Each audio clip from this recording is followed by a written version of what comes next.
हरे कृष्णा हरे कृष्णा कृष्णा कृष्णा हरे हरे, हरे राम राम राम हरे हरे। प्रातःकालीन इस भागवत कक्षा में आप सब लोगों का स्वागत है। आध्यात्मिक यात्रा का आज 21वां दिन 17 मई 2021 और कुंती महारानी की प्रार्थना का आज 15वां दिन। नमो विष्णुपदायं कृष्णपृष्ठायं भूतले श्रीमते भक्ति वेदांता स्वामीति नामिने। नमस्ते सरस्वते देवे गौरवाणी प्रचारणे निर्विशेषा शून्यवादी प्राश्यता देशतारणे। नमो महावदान्याय कृष्ण प्रेम प्रदायन्ते कृष्णाय कृष्ण चैतन्याय नाम्ने गौर तिष्ठे नमो नमो। जय श्री कृष्ण चैतन्य प्रभु नित्यानंदा श्री अद्वैत गदाधर श्रीवासादि गौर भक्तविंद।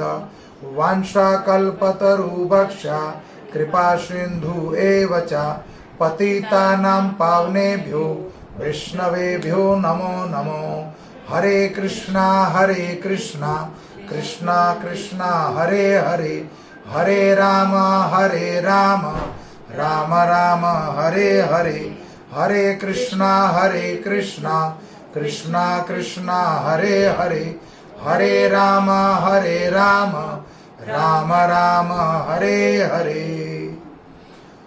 ओम नमो भगवते वासुदेवाय। नमो भगवते वासुदेवाय। ओम नमो भगवते वासुदेवाय। ओम नमो भगवते वासुदेवाय। ओम नमो भगवते वासुदेवाय। ओम नमो भगवते वासुदेवाय। ओम नमो भगवते वासुदेवाय। ओम नमो भगवते वासुदेवाय। नारायणं नमस्कृत्यं नारायणं नमस्कृत्यं नरं चैव नरोत्तमं देवीं सरस्वती व्यासं ततो जयमुदीरयं। नष्टप्रायं सुभद्रेषु नित्यं भागवतं सेवया भगवते उत्तम श्लोके भक्तिर्भवति नैष्ठकी। कृष्णाय वासुदेवाय देवकी नंदनंदनाय च नंदगोपाकुमाराय गोविंदाय नमो नमो। हरे कृष्णा। जगत गुरु श्रील प्रभुपाद की जय। तो कल हमने कुंती महारानी की प्रार्थना में सुना कि कल कुंती महारानी भगवान के बाल्य रूप का वर्णन किया।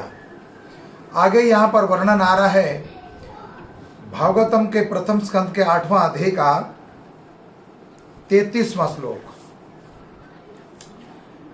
जिसमें भगवान का जो प्रागट्य हुआ किस लिए हुआ और क्यों हुआ।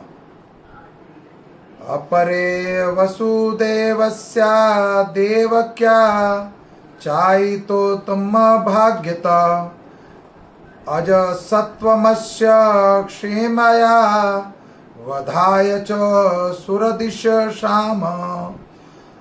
अपरे वसुदेवस्य देवक्या याचितो दम्भ्यागतम् अजत्सत्वमस्य क्षेमया वधाय च सुरदिशा क्षमा। अपरे वसुदेवस्य देवक्या याचितो दम्भ्यागतम्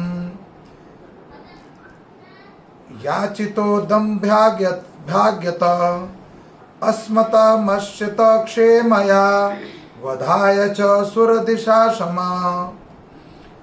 शब्दार्थ।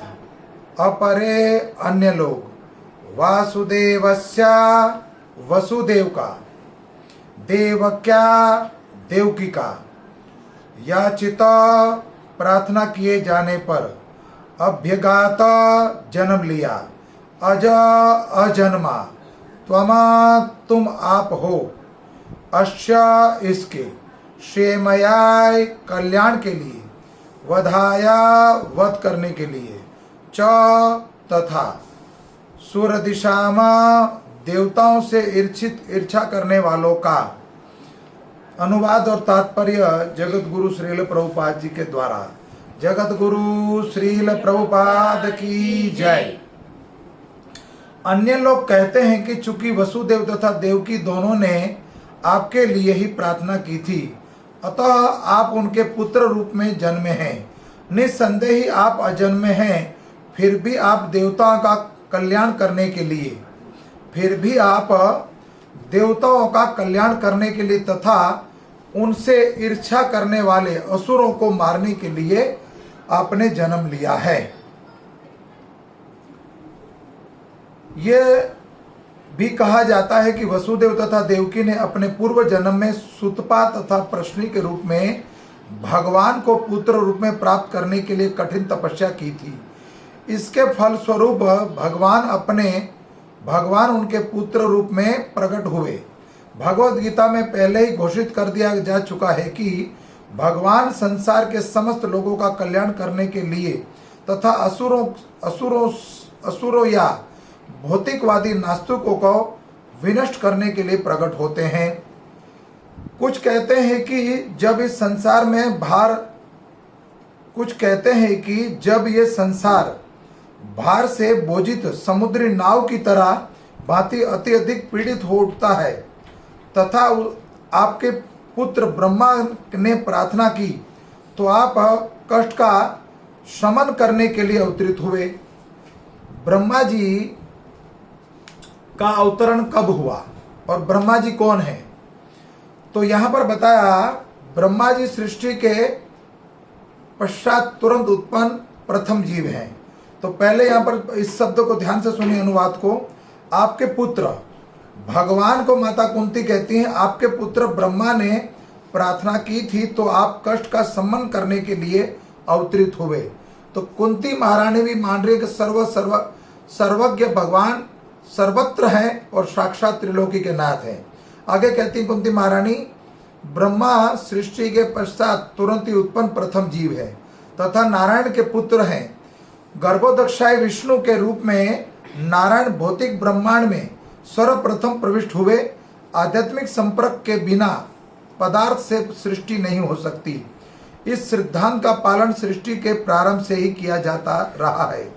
परमात्मा ब्रह्मांड में प्रवेश कर गए और विष्णु की दिव्य नाभि से उगे कमल पुष्प पर प्रथम जीव ब्रह्मा का जन्म हुआ। इसीलिए विष्णु पद्मनाभ भी कहलाते हैं। ब्रह्मा आत्मभू है कहलाते हैं क्योंकि उनका जन्म माता लक्ष्मी का स्पर्श किए बिना साक्षात अपने पिता से हुआ था। लक्ष्मी जी नारायण के निकट भगवान की सेवा पर तत्पर थी, भगवान की चरण को दबा रही थी, तो भी लक्ष्मी जी से संपर्क किए बिना ही नारायण ने ब्रह्मा को अपनी नाभि से उत्पन्न किया। यही है भगवान की शक्तिमता। जो व्यक्ति मूर्खतावश नारायण को सामान्यतः जीव मानता है, उसे इस शिक्षा ग्रहण करनी चाहिए। नारायण कोई सामान्य व्यक्ति नहीं है, वे साक्षात भगवान हैं और उनके दिव्य शरीर की समस्त इंद्रियों में समस्त शक्तियों हैं। और सामान्य जीव मैथुन द्वारा शिशु को जन्म देता है, उसके पास शिशु उत्पन्न करने के लिए कोई अन्य साधन नहीं होता। लेकिन सर्वशक्तिमान होने के कारण नारायण किसी प्रकार की भी शक्ति से बंधे नहीं हैं। वे पूर्ण हैं और अपनी विभिन्न शक्तियों के द्वारा अत्यंत सुगमता के साथ तथा पूरी तरह से कुछ भी करने के लिए स्वतंत्र रहते हैं। अतः वह ब्रह्मा अपने पिता से सीधे उत्पन्न हुए, जो कि उनके पिता नारायण हैं। वे माता के गर्भ से नहीं हुए, इसीलिए वे स्वयंभू आत्मभू कहलाते हैं। यही है ब्रह्मा इस ब्रह्मांड की सारी अगली अगली सृष्टियों के लिए उत्तरदायी हैं, जो सर्वशक्तिमान की शक्ति द्वारा गौण रूप से प्रतिबंधित है। इस ब्रह्मांड मंडल के भीतर श्वेतद्वीप नामक एक दिव्य लोक है, जो शिरोदक्षय विष्णु परमेश्वर के परमात्मा रूप का धाम है। शीर्ष जो श्वेतद्वीप, श्वेत माने दूध का सागर, दूध का मतलब श्वेत माने सफेद, तो दूध का एक सागर है जिसमें शिरोदक्षय विष्णु या परमेश्वर परमात्मा रूप का धाम है। जब ब्रह्मांड के कोई ऐसा संकट उत्पन्न होता है तो ब्रह्मा जी तो गर्भोदक्षय विष्णु से प्रकट हुए हैं, लेकिन सृष्टि पे जब संकट आता है तो यहाँ वर्णन हुआ शिरोदक्षय विष्णु जो है वो क्षीर सागर में वास करते हैं। तो जब संसार में कोई कष्ट आता है तो सब लोग ब्रह्मांड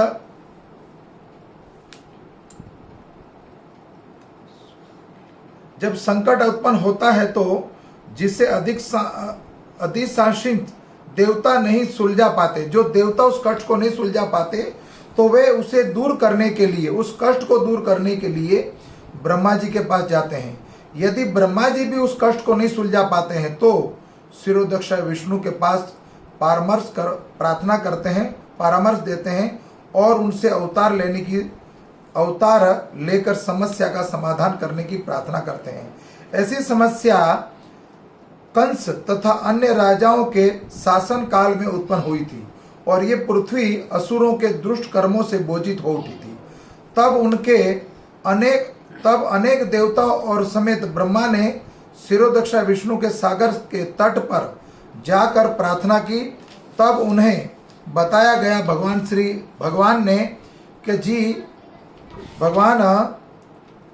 बताया गया कि कृष्ण जी वसुदेव तथा देवकी के पुत्र रूप में अवतार लेंगे। अतः कुछ लोग कहते हैं कि भगवान का आविर्भाव ब्रह्मा जी द्वारा प्रार्थना करने से हुआ है और कुछ कहते हैं कि आप श्रवण स्मरण पूजन आदि की भक्ति को जागृत करने के लिए प्रकट हुए हैं, जिससे भौतिक कष्टों को भोगने वाले बद्धजीव इसका लाभ उठा सके और मुक्ति प्राप्त कर सके। भगवत गीता में भगवान बलपूर्वक कहते हैं कि प्रत्येक युग में धर्म पथ की स्थापना करने के लिए प्रकट होते हैं और ये धर्म पथ भगवान द्वारा निर्मित होता है, कोई व्यक्ति दूसरा निर्मित नहीं कर सकता।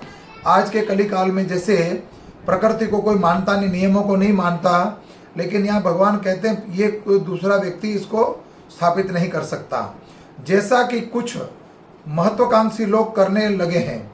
वास्तविक धर्म पथ यह है कि भगवान को परम सत्ता मानकर प्रागट प्रेम में उनकी सेवा की जाए। जीव की तो एक ही मात्र सेवा है, सेवा करने का लिए प्रकट हुआ है वो जीवर नित्य कृष्णदास, क्योंकि स्वभाववत वह किसी के लिए नहीं बना है। जीव का एकमात्र कार्य भगवान की सेवा करना है और भगवान महान है और जीव उनके अधीन है। अतएव जीव का कर्तव्य है कि उनकी सेवा करना ही मात्र है। दुर्भाग्यवश मोहग्रस्त जीव अज्ञानवश में भौतिक इच्छा के कारण इंद्रियों के दास बन चुका है और ये इच्छा अविद्या का अज्ञान कहलाती है। ऐसी इच्छा से जीव विकृत विषय में जीवित होता है। केंद्रीय भौतिक भोग के लिए तरह तरह की योजना बनाता रहता है। अतः वह जीव परमेश्वर की अध्यक्षता में विभिन्न लोगों में, विभिन्न शरीरों में देहांतर करने के जन्म मृत्यु के चक्र में बंध जाता है। पुनति जरणम पुनति मरणम जननम जठारणी, देहांतर होता रहता है। अतः जब तक कोई इस अविद्या की सीमा से बाहर नहीं चला जाता, तब तक वह जीवन की विविध पापों से मुक्त नहीं हो सकता। यही प्रकृति का नियम है। फिर भी भगवान कष्ट भोगने वाले जीवों पर अधिक कृपालु होने के कारण अपनी अहेतुक कृपावश उनके समक्ष प्रकट होकर श्रवण कीर्तन स्मरण और पूजन सत्वन आत्मनिवेदन तथा चरणागति के युक्त भक्ति के सिद्धांतों का जागृत करने के लिए उपयुक्त में सारी विधियों या किसी एक विधि को ग्रहण करने से बद्धजीव अविद्या के केंद्र से छूट सकता है और बहिरंगा शक्ति के द्वारा मोहित होकर समस्त भौतिक कष्टों से मुक्त हो सकता है। जीवों पर इस प्रकार की कृपा भगवान चैतन्य महाप्रभु के रूप में भगवान द्वारा प्रदान की गई है। तो यहाँ पर वर्णन ये आया कि नवधा भक्ति जो भी बताई गई है, श्रवण कीर्तनम स्मरणम वैष्णव पाद सेवनम या आत्मनिवेदन, ये जो नवधा भक्ति है उसमें से कोई भी एक लक्षण, कोई भी एक गुण को स्वीकार करे तो जीव इस संसार से मुक्त हो सकता है। और यहाँ भगवान कहते हैं जो संसार में जो रूल्स रेगुलेशन है, प्रकृति के जो नियम है, उसको कोई बदल नहीं सकता, उसको स्थापित मात्र भगवान कर सकते हैं। तो जीव का कर्तव्य क्या है? जीव का कर्तव्य है मात्र नित्य भगवान की सेवा करना और भगवान के जो प्रकृति में जितने जीव हैं उसकी सेवा करना। जीवर नित्य कृष्ण दास। तो ये संसार जो है ये घर है और इसके पिता जो हैं वो साक्षात भगवान है और माता भूमि देवी है। तो संसार में जैसे हम घर में प्रायः देखते हैं, किसी तरह का जो भी कार्य होता है वो पिता की लाइबिलिटी होती है, पिता की जिम्मेदारी होती है। पुत्र का काम क्या है? बाकी संतानों का काम क्या है? कमाई करे, जॉब करे, बिजनेस चलाए, कुछ भी करे, उसकी जो कमाई, शुद्ध कमाई, वो पिता के हाथ में आके दे दे। फिर पिता का कर्तव्य है कि उसका पालन लालन पालन पोषण कैसे करना है, वो पिता पर निर्भर है। तो ठीक उसी तरह यहाँ ये स्थापित हुआ है कि भगवान, इस संसार पूरा जो है भगवान का है, तो भगवान ही इसको पालन पोषण करेंगे और भगवान ही नियंत्रित करेंगे इसको। हम लोग वास्तव में ये जो मृत्यु लोक है, ये मृत्यु लोक दुखों का सागर है और दुखों के सागर में, इस भव सागर में मनुष्य अपने कर्मों के कारण इस भवकूप में गिरता है और अपने कर्मों के जो प्रारब्ध है उसके कारण दुख और सुख को दोनों भोगता रहता है। लेकिन कुंती महारानी की इस प्रार्थना में हमें यहाँ पर अगर ध्यान पूर्वक इस कथा को समझा जाए और मनन करा जाए तो यहाँ एक चिंतन करने से यह आभास होता है कि पूरी भागवत जो है, भगवान कृष्ण की लीलाएं जो प्रकट हुई हैं, ये 12 स्कंद और 18,000 श्लोक, और वेद व्यास ने इतना सुंदर ग्रंथ प्रकट करा है जो ये एक माता के द्वारा ही प्रकट हुआ है। स्त्री का ही एक इतना बड़ा उपकार है मानव जाति के ऊपर। भूमि देवी का जैसे प्रमाण, हम सृष्टि का जो प्रारंभ हुआ द्वापर युग से अगर हम गणना करें तो पृथ्वी पर जब बोझ बढ़ गया तो भूमि देवी गाय का रूप लेकर, एक स्त्री का माता जो भूमि देवी वो भी स्त्री है, और भूमि देवी ने गाय का रूप धारण किया तो वो भी एक नारी जाति हो गई। और वो जाके देवताओं से प्रार्थना करती है कि मेरे पृथ्वी पर बोझ बढ़ चुका है तो इस भार को हल्का कीजिए। तो सब देवता गण गए क्षीर सागर में, जहां भगवान क्षीरोदक्षा विष्णु शयन करते हैं, विश्राम करते हैं या वहां पर वास लीला करते हैं। तो उनसे जब प्रार्थना करी तो भगवान क्षीरोदक्षा विष्णु ब्रह्मा जी के हृदय में प्रकट हुए और कहा उन्होंने कि द्वापर युग में मैं प्रकट होने वाला हूं। पहले प्रार्थना हुई भूमि देवी की, फिर गौ माता ने प्रार्थना करी और फिर उसके बाद कुंती महारानी प्रार्थना कर रही है और उसी तरह उसके बाद हमें भगवत प्राप्त हुआ। तो यहाँ पर वर्णन बारंबार एक ही चीज का वर्णन आ रहा है कि भगवान जो प्रकट हुए हैं भूमि पर दुष्टों का संहार करने के लिए आते हैं। जब भूमि पर भार बढ़ जाता है, धर्म का यश घटता है और अधर्म बढ़ जाता है जब, तो धर्म को दोबारा स्थापित करने के लिए और उसको अधर्म का सम्मान कर देते हो, तो उसके बाद भगवान प्रकट होते हैं और भूमि का भार उतारते हैं। और एक सिद्धांत यहाँ भी ये भी प्रस्तुत होता है कि जीव दुखी क्यों है इस संसार में। जीव दुखी क्यों है? दुखी इसलिए है कि हम वास्तव में एक सफर पर आए हैं। ये मृत्यु लोक जो है हमारा घर नहीं है। हम अपने घर को छोड़कर वास्तविक जो घर है हमारा, वो वास्तविक घर जो है वो गौलोक है या फिर बैंकुट है। अब गौलोक में कि अगर गौलोक का भी प्रमाण ले लो तो अपराध कितना बड़ा हो सकता है और अपराध कितनी छोटी सी गलती का कितना बड़ा फल भुगतना पड़ता है। जैसे भागवत प्रारंभ में हम देखते हैं कि जय विजय ने क्या अपराध किया था, मात्र सनत कुमार को, ब्रह्मा जी के 4 पुत्रों को वैकुंठ में जाने से रोका था। मात्र ये उनसे गलती हुई, एक इतनी गलती कि सनत कुमार को अंदर जाने से, प्रवेश करने से रोक दिया। जैसे ही वो दहलीज को चढ़ने लगे, वैकुंठ की दहलीज जैसे चढ़ी, उन्होंने लाठी लगा दी कि तुम नग्न अवस्था में हो, नंग धड़ंग छोटे बालक भगवान के पास मिल नहीं सकते हो जाकर। और ये अपराध हो गया उनको। और सनत कुमार को ब्रह्मा जी के जो 4 पुत्र हैं, वो भगवान के चरण में जो चंदन रहित तुलसी जो ऑफर हुई थी, चढ़ाई गई थी तुलसी, जो उनकी सुगंध आई, तो वो वैकुंठ मिलने चले आगे, वो दिव्य थे। तो जय विजय ने रोक लिया। तो मात्र गलती क्या हुई, जय विजय को जाने से रोका। उसका फल क्या भोगना पड़ा, असुर योनि में आना पड़ा।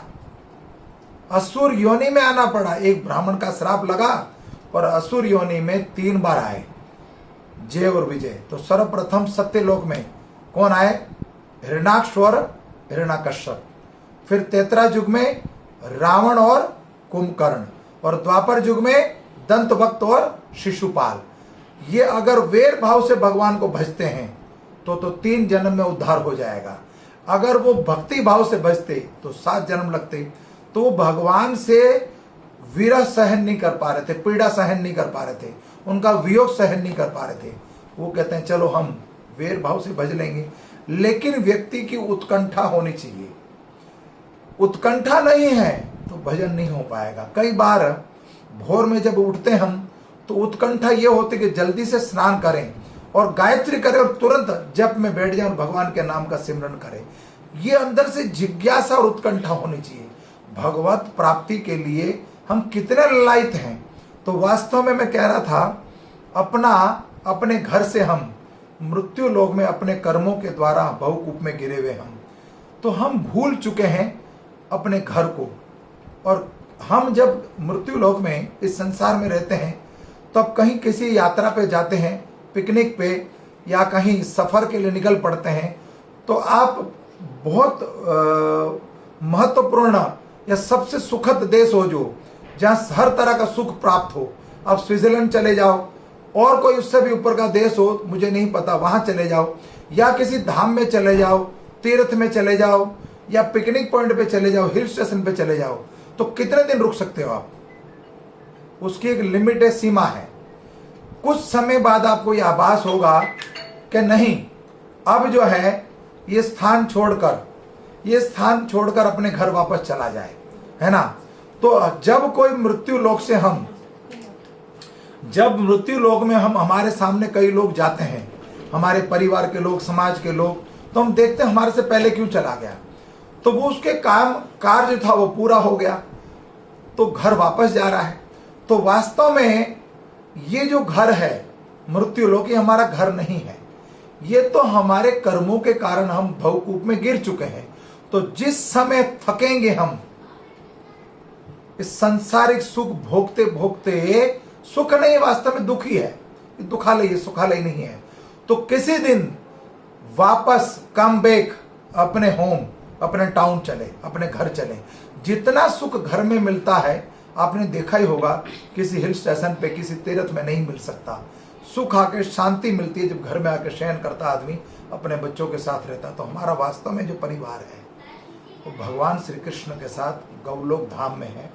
जो माता राधा रानी के साथ भगवान लीला करते हैं, हम उनके सखा हैं, हम उनके मित्र बन के, कोई उनकी सखी बन के, कोई उनकी माता बन के, यहाँ तक कि पूतना को माता बनाया भगवान ने।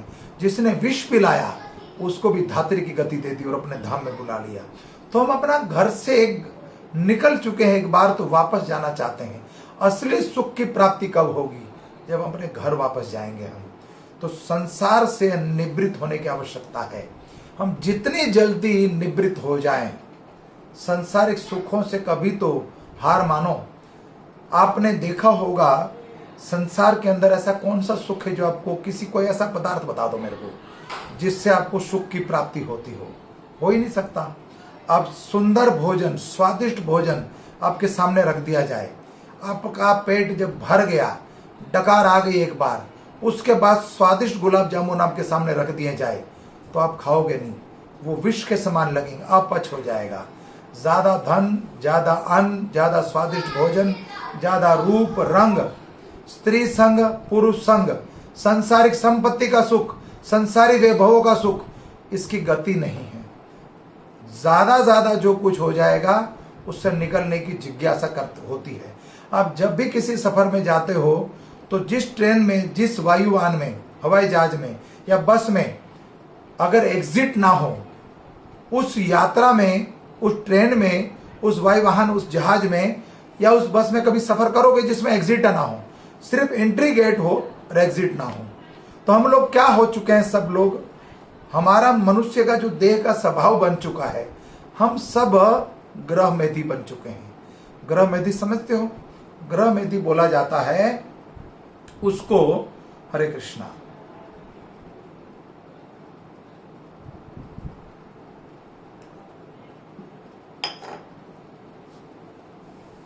ग्रह मेधी बोला जाता है मधुमक्खी को। मधुमक्खी सारा दिन परिश्रम करके अलग अलग फूलों का रस एकत्रित करती है और वो एक उसका घर बनाती है, जिसको शहद का छत्ता बोला जाता है। वो शहद को जोड़ती रहती है, रस ला के भरती रहती है। वो सोचती है कि बहुत सारा ढेर शहद इकट्ठा हो जाएगा, फिर अपने संतान को इसमें जन्म दूंगी और अपने परिवार के साथ प्रतिदिन हम शहद का रस का स्वादन करते रहेंगे और राजी खुशी हम जीवन बिताएंगे। उसको बोला जाता ग्रह मेधी। एक दिन मधुआरा आता है और मधुआरा क्या करता है, मधु को, उसमें मधुमक्खी हैं अपने परिवार के साथ, उसके अंडाक्ष होते हैं, अंडे होते हैं कई मक्खियों के, वो परिवार बना रहता है उसके अंदर, और मधुआरे को कुछ भी दया नहीं आती और नीचे आग लगाता है वो, और मधु का जो छत्ता है वो गिरता है। तो वो जीवन भर जोड़ता रहा, उसका सुख नहीं भोग पाया। अंत में यम के दूत आएंगे और हम जोड़ते, हमें आदत है जब लाभ होता है तो लोभ बढ़ता है। सुख भोगने की जो जिज्ञासा है, हम प्रतिदिन जोड़ते रहते हैं, जोड़ते और करते ही रहते, कुछ और मिल जाए, कुछ और प्राप्त कर लूं, कुछ और प्राप्त कर लूं। कुछ और प्राप्त करने के इस भाग दौड़ में हमारे जीवन का अंत हो जाता है और हरिनाम सिमरन नहीं कर पाते। तो हरिनाम सिमरन करने का समय कब आएगा? वास्तव में हमें यह सांसारिक धन एकत्रित करने की आवश्यकता नहीं है। देश छोड़कर जब विदेश जाना हो तो मृत्यु लोक को छोड़कर हमें परलोक जाना है। निश्चिंत है, कन्फर्म टिकट है कि मृत्यु आनी है, चाहे किसी कारण आए, वो चाहे कोरोना से आए, हार्ट अटैक आए, कई तरह के रोग हैं संसार में, प्राकृतिक, सामाजिक या पारिवारिक, कई तरह के शारीरिक रोग भी हैं, कई तरह के रोग हैं। भगवान अपने ऊपर कोई भी दोष नहीं लेता, शरीर में रोग लगे हमें जाना पड़ेगा। इसीलिए मृत्यु लोक से अगर परलोक जाना है तो धन चाहिए। जैसे हम देखें मटेरियल लाइफ में, अगर हमें अपना देश छोड़कर विदेश जाना हो किसी फॉरेन कंट्री में, तो सर्वप्रथम यहाँ की जो करेंसी है यहाँ जमा करानी पड़ेगी। तो वहाँ की करेंसी मिलेगी तब आप देश में प्रवेश कर पाओगे, और आपका जो पासपोर्ट है तब उसके ऊपर वीज़ा लगेगी ना। जब तक वहाँ की करेंसी नहीं है तो आप वहाँ जा नहीं सकते हो, जीरो। तो उसके लिए क्या चाहिए आपके पास? आपके पास बैंक बैलेंस अच्छा होना चाहिए, और आपके साथ आपका जो रिकॉर्ड है, आपका बैकग्राउंड वो भी अच्छा होना चाहिए, जिसमें आपके पास कोई किसी तरह का क्राइम कोई केस नहीं होना चाहिए। कोई स्मगलर हो, कोई किडनैपिंग करा हो, कोई डकैत हो, कोई खूनी हो, वो नहीं जा सकता। उसका पिछला रिकॉर्ड सारा क्लियर होना चाहिए। तो ठीक उसी तरह इसमें भी यही है। अगर हम मृत्यु लोक में जन्म लिया, दुर्लभ शरीर प्राप्त हुआ है, तो जीवन को सार्थक करने का अवसर प्राप्त हुआ है। दोबारा मौका, दुर्लभ शरीर नहीं प्राप्त होने वाला, तो क्यों ना इसी जर्नी को सफल बना ले हम, और अपने जीवन सार्थक करने के लिए, भगवत धाम जाने के लिए कुछ धन को संग्रह करें। कैसा धन, कैसा शरीर, कैसी मति? दिव्य मति, दिव्य धन, दिव्य वाणी और दिव्य शरीर। हम देख चुके हैं ऐसे विष्णु पितामह, नरसिंह, सुदामा, मीरा, नामदेव, तुकाराम, कितने संत हुए हैं। जगत गुरु श्रील प्रभुपाद, गुरु नानक देव, ये संत शरीर गए हैं, संत शरीर। इसमें कई भक्त हैं जो संत शरीर गए हैं, उनके शरीर को दाह संस्कार नहीं करा गया, ना उसका दाह संस्कार हुआ, ना उसको दफनाया गया। वो संत तपो दिव्यम, ऋषभ देव पंचम स्कंद में अपने पुत्रों को ये शिक्षा दे रहे हैं कि अपने शरीर को तपाओ, दिव्य बना लो। तपो दिव्यम, शरीर को तपा लोगे, शरीर को दिव्य बना लोगे तो जैसे ध्रुव महाराज के लिए विमान आया था, धुंधकारी के लिए विमान आया था, प्रहलाद के लिए विमान आया था, तो हमारे लिए भी आ सकता है। उसमें कोई भ्रमित होने की आवश्यकता नहीं है, लेकिन हमें धन संग्रह करना पड़ेगा। कौन सा? हरे कृष्णा कृष्णा कृष्णा हरे हरे, हरे राम राम राम हरे हरे। जब तक ये दिव्य धन नहीं होगा तो हम भगवत धाम नहीं जा सकते और हमारे दुखों का भी निवारण नहीं हो सकता। दुखों का निवारण होने के लिए मात्र एक ही उपाय है, मात्र हरि नाम। और हमें इस संसार में दुख क्यों मिलता है? हम देखते हैं कि अच्छे परिवार में, धनी परिवार होते हैं जिनका कोई व्यवहार भी बहुत अच्छा होता है, कोई क्राइम का रिकॉर्ड भी नहीं होता, फिर भी उनके जीवन में कष्ट आता है। तो क्यों? तो मृत्यु लोक में हमारा होना, हमें मनुष्य देह प्राप्त होना, ये प्रमाण करता है कि हमने पिछले जन्म में कोई क्राइम किया हुआ है, पिछले जन्म में हमने कोई पाप करा हुआ है। आप देखिए इस संसार में मृत्यु लोक में कई जेल बने हुए हैं ना, और कई हॉस्पिटल बने हुए हैं। तो हॉस्पिटल में कौन जाता है? व्यक्ति जो बीमार हो, है ना। और जेल में कौन जाता है? व्यक्ति, जेल में वो व्यक्ति जाएगा जिन्होंने पाप करा हो, जिन्होंने चोरी करी हो, डकैती डाली हो, या मर्डर करा हो, या कोई और घटना है, कोई किसी तरह का भी क्राइम किया हो, करप्शन करा हो, कुछ भी, तो उसको जेल जाना पड़ेगा ना, किसी तरह का गलत काम करा हो तो ठीक उसी तरह ये मृत्यु लोक कारागृह जेल है। और इसको चलाने वाली जो है, जेलर जो है, वो योग माया है, वो माया है। और माया हाथ में त्रिशूल लेकर बैठती है, और माया के हाथ में 9 हाथ है उनके, और 9 दुर्गा के रूप में प्रकट होती है, और उनके 9 के 9 हाथों में अस्त्र शस्त्र हैं, है ना, आप देखते हो। तो इस कारागृह की जो जेलर है वो योग माया है।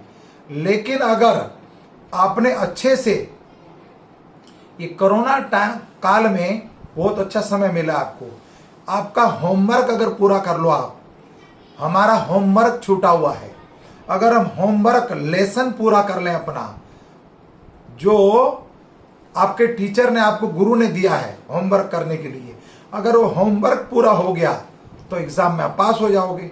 अगर पास हो गए, ये मृत्यु क्या है? एग्जाम है। मृत्यु वास्तव में जीवन का कड़वा सच है।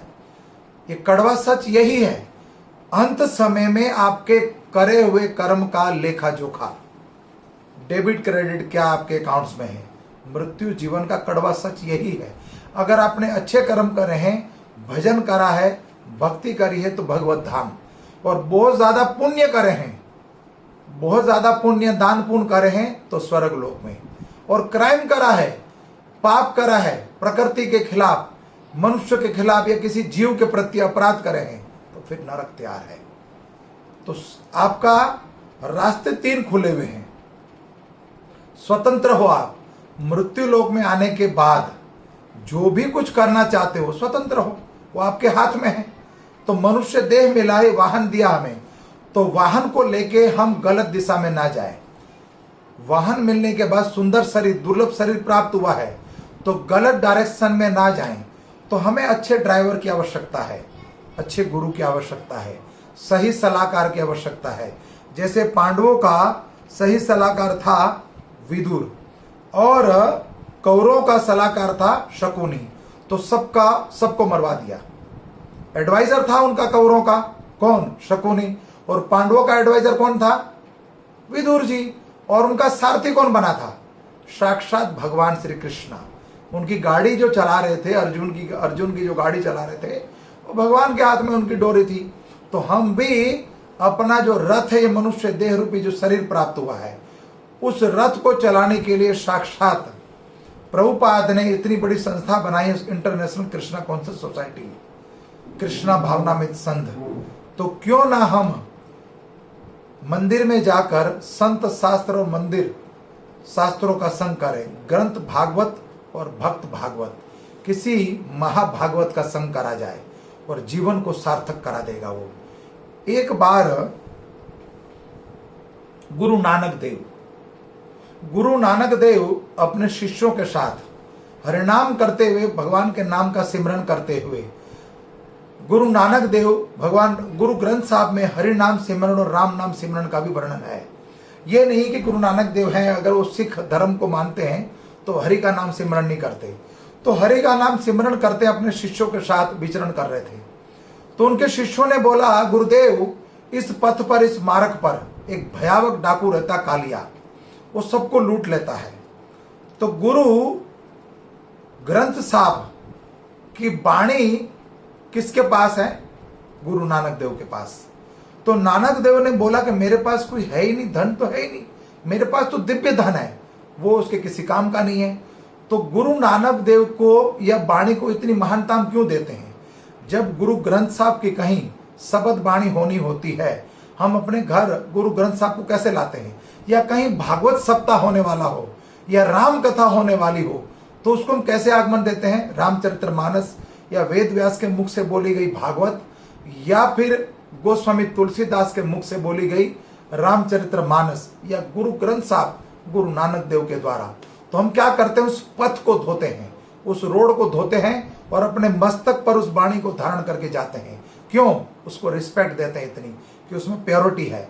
और रोड को क्यों धोते हैं? कि कहीं उसकी रोड पे जो मलिनता है, वो गंध कहीं उस जो स्वस्थ और शुद्ध है वाणी, जो गुरु का ज्ञान है, वो कहीं मलिन ना हो जाए, इसलिए उस पथ को धोते हैं और बड़े भाव से उस ग्रंथ को, उस रामायण को, उस भागवत को या गुरु ग्रंथ साहब को अपने घर में स्थापित करते हैं।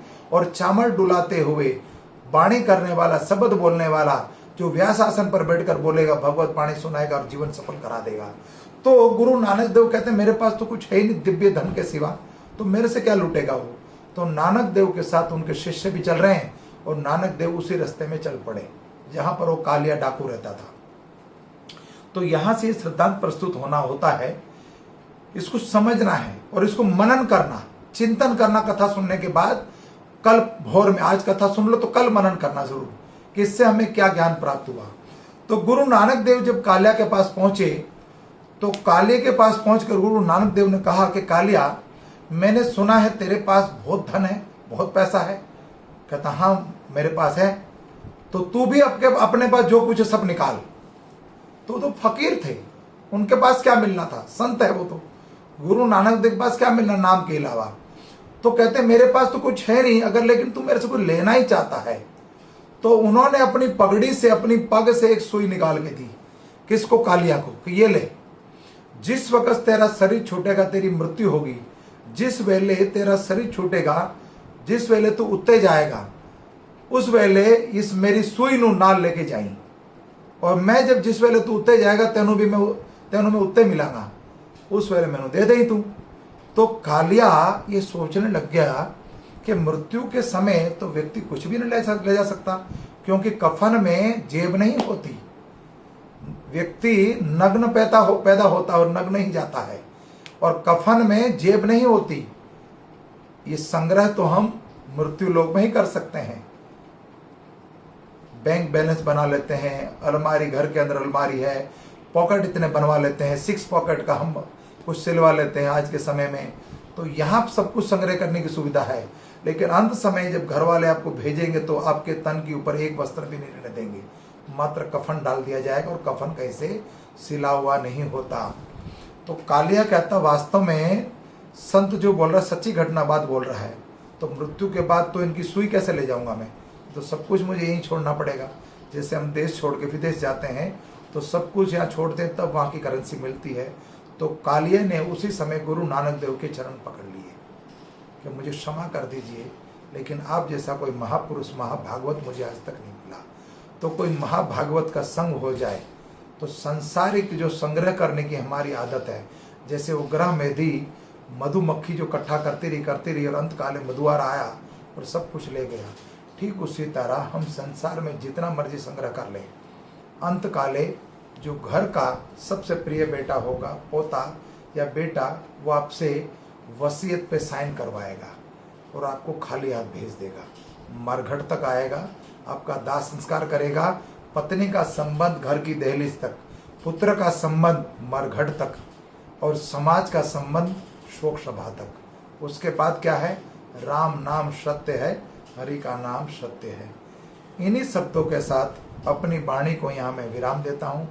ये कष्टदायक है, सारी बातें कड़वी हैं, लेकिन अगर शरीर का कोई रोग काटना है, जो मुझे भी लगा हुआ और आप लोगों को भी लगा हुआ है, मृत्यु लोक में आए हो, तो इस रोग को बोलते हैं भव रोग। जिसको ये भव रोग लगा है, वो भव रोग से अगर छुटकारा पाना चाहता है तो मात्र हरि सिमरन, हरि के अलावा, हरि नाम के अलावा ये राम रतन नाम का धन अगर प्राप्त कर लेगा, ये दिव्य धन है। मीरा ने बोला है, पायो मैंने राम रतन धन पायो, खर्चे ना खूटे, ना चोर ना लूटे। ना कोई खर्चने से खर्चता है ये, ना लूट सकता है कोई। हमने पिछले साल भी करीबन 150-200 कथाएं बोली हैं, और इस साल भी इतनी कथा आपकी कृपा से और आपकी जिज्ञासा से हम बोल रहे हैं, आपका अनुग्रह था हम बोल रहे हैं। तो ये धन है दिव्य जो हम बोल रहे हैं, जितना मर्जी खर्च कर रहे हैं उतना बढ़ता है। हरि अनंत, हरि कथा अनंत। कब कथा पूरी होगी? पूरी होगी नहीं, हमारा जीवन समाप्त होगा तब कथा समाप्त होगी। तो मैं भगवान से प्रार्थना करता हूँ, त्रिलोकी के नाथ से, बाके बिहारी से, सियावर रामचंद्र से, अनंत कोटि ब्रह्मांड के नायक से, कि 84 लाख जो जीव हैं, ये योनियाँ हैं, 84 लाख योनि, उसमें जितने भी जीवात्मा हैं वो है परमात्मा, वो सारे आपके अंश है। तो सबको निरोगी बनाओ और सबको स्वस्थ कर दो, और जो भी इस मृत्यु लोक में किसी तरह का कष्ट आता है उसको आप उसका समन कर दीजिए। जैसे आपने दुष्टों को मारने के लिए दुष्टों का संहार किया था, ठीक उसी तरह इस कोरोना वायरस को भी समन कर लीजिए, और हमसे जो गलती उसको क्षमा कर दीजिए। धन्यवाद। हरे कृष्णा। वांछा कल्पतरुभक्षा कृपा सिंधु एव च पतितानां पावनेभ्यो वैष्णवेभ्यो नमो नमः। इस कलयुग ने कितना अच्छा शब्द था, इस कलयुग ने क्या करा, कितना अच्छा शब्द था पॉजिटिव। ये कोरोना काल में अच्छे अच्छे शब्दों को भी, पॉजिटिव को भी गलत बना दिया। हालांकि गलत शब्द था नेगेटिव, तो नेगेटिव अच्छा हो गया, पॉजिटिव क्या हुआ? खराब। ये कोरोना काल ने नहीं, कलयुग ने करा है।